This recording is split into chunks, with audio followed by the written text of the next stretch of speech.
ସମସ୍ତଙ୍କୁ ନମସ୍କାର, ଶୁଭ ସକାଳ। ଆଉ ଏକ ଭିଡ଼ିଓକୁ ଆପଣମାନଙ୍କୁ ସ୍ୱାଗତ। ଆଉ ଆଜି ଏକ ମୁଁ ଭିଡ଼ିଓଟା ମାନେ ଯେଉଁ କଥାଟା କହିବା ପାଇଁ ଯାଉଛି, ଯଦି ଆପଣମାନଙ୍କୁ ଭଲ ଲାଗିବ ବି କମେଣ୍ଟ କରିବେ, ଯଦି ଖରାପ ଲାଗିବ ବି କମେଣ୍ଟ କରିବେ। ଆକ୍ଚୁଆଲି ମୁଁ ଗୋଟେ କଥା ଏଇଥିପାଇଁ କହିବା ପାଇଁ ଯାଉଛି, ଆମ ଜୀବନରେ ମାନେ କିଛି ନା କିଛି କେବେ ନା କେବେ କାହା ସହିତ ମାନେ ପାଟିତୁଣ୍ଡ କି ଝଗଡ଼ା ଘଟେ, ଯେଉଁଟାକି ଆମ ସହିତ ଶତ୍ରୁଆମି ହେଇଯାଏ, ମାନେ ଶତ୍ରୁତା ହେଇଯାଏ। ତେଣୁକରି ଆପଣମାନେ ତ ଜାଣିଥିବେ, ତ ଶତ୍ରୁତା ହେଲେ ମଧ୍ୟ ସେ ଲୋକ ସିଏ ଆମ ଘର ପାଖରେ ବି ହେଉ କି ଆମ ଘର ଦୂରରେ ବି ହେଉ, ଏମିତି ସମୟ ମଣିଷ ଜୀବନ ମାନେ କେବେ ନା କେବେ ତାଙ୍କ ସହିତ ଭେଟ ହେବ। ତେଣୁକରି ସପୋଜ୍ ଆପଣ ଯେଉଁ ରାସ୍ତାରେ ଯାଉଥିବେ କି ସିଏ ବି ରାସ୍ତାରେ ଯାଉଥିବେ, କେବେ ତ କାହାର ଅମଙ୍ଗଳ ଆମେ ଚିନ୍ତା କରିବା କଥା ନୁହଁ। କିନ୍ତୁ ଗୋଟେ କଥା ହେଉଛି, ଧର ଆମେ ରାସ୍ତାରେ ଯାଉଛୁ କି ରାସ୍ତାରେ ଗଲାବେଳେ ସେ ଗୋଟେ କିଛି ମାନେ ବିପଦରେ ପଡ଼ିଥିବେ କି ଆମେ କିଛି ବିପଦରେ ପଡ଼ିଥିବା, କିନ୍ତୁ ସେଇ ଜାଗାରେ ଆକ୍ଚୁଆଲି ମାନେ ଶତ୍ରୁ ଆମେ ଦେଖିବା କଥା ନୁହେଁ। ଯଥା ଶତ୍ରୁତାକୁ ସେଇଟାକୁ ଲକ୍ଷ୍ୟ କରିକି ଆମେ ସେଇଟାକୁ ଦେଖିବା କଥା ନୁହେଁ। କାରଣ ଦେଖନ୍ତୁ, ମାନେ ଶତ୍ରୁ ଥିଲେ ମାନେ ଶତ୍ରୁତା କରିବା ପାଇଁ ଇଚ୍ଛା ହୁଏ, ଆଉ ଯଦି ଶତ୍ରୁ ନଥିବେ ତାହେଲେ ଶତ୍ରୁ କରିବା ପାଇଁ ଇଚ୍ଛା ନଥାଏ। ତେଣୁକରି ଭାଇମାନେ ଆଉ ସାଙ୍ଗମାନେ, ଯଦି ଆପଣ କେବେ ବି ଆପଣଙ୍କ ସହିତ ଯେଉଁମାନଙ୍କର କଳି ଝଗଡ଼ା ହେଉ କି କିଛି କୌଣସି କଥାକୁ ନେଇକି ମନାନ୍ତର ହେଉ, ଆପଣ ତାକୁ ସେଇ ଅସୁବିଧା ଟାଇମ୍ରେ ଆପଣ ତାଙ୍କୁ ସାହାଯ୍ୟ କରିବେ। କାରଣ ସାହାଯ୍ୟ କଲେ ଦେଖ, ବିପଦ ଟାଇମ୍ର ମାନେ ଯିଏ ବି ସାହାଯ୍ୟ କରେ ସିଏ ହିଁ ପ୍ରକୃତରେ ହିଁ ବନ୍ଧୁ।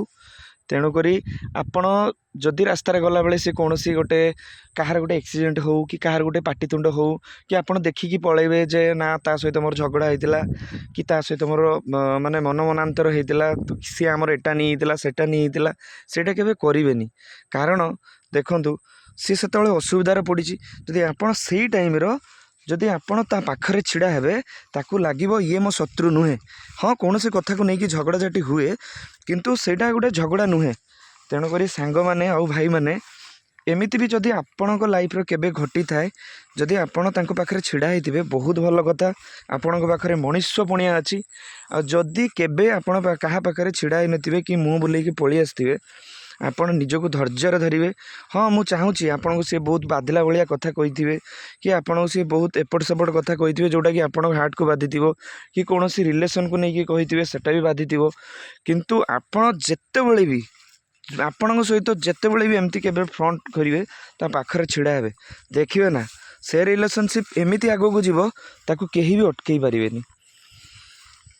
ତେଣୁକରି ଆପଣମାନେ ମଧ୍ୟ, ମୋ ଲାଇଫ୍ରେ ବି ଏମିତି ଥରେ ଦୁଇଥର ହେଇଛି, କିନ୍ତୁ ଆପଣମାନେ ମଧ୍ୟ ଏଇ କଥାଟାକୁ ମନେ ରଖିବେ। ହଁ, ଆଉ ଗୋଟେ କଥା, ମୁଁ ଏଟା ମୋର ମାଇଣ୍ଡକୁ ଏମିତି ଆସିଲା, ମୁଁ ଟିକେ ଆସିଥିଲି ବୁଲିବା ପାଇଁ ଆମର ଏପଟେ ଯେଉଁ ଧାନ ଚାଷ ହେଇଛି, ତ ମୋ ମାଇଣ୍ଡକୁ ଆସିଲା ଯେ ଗୋଟେ ଭିଡ଼ିଓ ମାଧ୍ୟମରେ ମୁଁ ଯଦି କିଛି ଗୋଟେ କଥାଟେ କହିବି, ଯଦି କାହାକୁ ଭଲ ଲାଗିବ କି କାହାକୁ ଯଦି ଟିକେ ଚେଞ୍ଜ ଆଣିପାରିବ। ଦୁନିଆରେ ତ କେତେ ଲୋକ ଅଛନ୍ତି, ଯଦି ଜଣେ ଲୋକ ମୋ କଥା ଭିଡ଼ିଓକୁ ଶୁଣିକି, ଯଦି ଜଣେ ଲୋକ ମୋ କଥାକୁ ଶୁଣିକି ଯଦି ଚେଞ୍ଜ ହେଇପାରିଲା, ତାହେଲେ ମୋ ଭିଡ଼ିଓ କରିବାର ମୂଲ୍ୟ ଅଛି। ତେଣୁକରି ମୁଁ ରଖୁଛି। ଯଦି ମୋ କଥାଟା ଆପଣଙ୍କୁ ଭଲ ଲାଗିଥିବ, କମେଣ୍ଟ କରିବେ।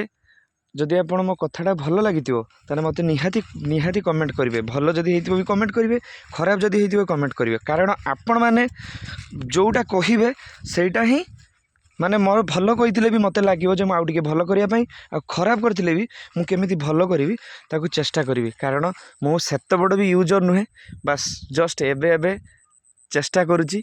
ଆଉ ଟାଇମ୍ ତ ମିଳେନି, ତଥାପି ଚେଷ୍ଟା କରୁଛି। ଯଦି ଭଲ ଲାଗିଥିବ ଆପଣ କମ୍ ସେ କମ୍ ବାସ୍ ଥ୍ୟାଙ୍କ ୟୁଟେ କହିବେ। ରହୁଛି, ନମସ୍କାର ସମସ୍ତଙ୍କୁ। ଭଗବାନ ଆପଣଙ୍କ ଆଜି ଦିନଟି ବହୁତ ଶୁଭମୟ ହେଉ। ରହିଲି।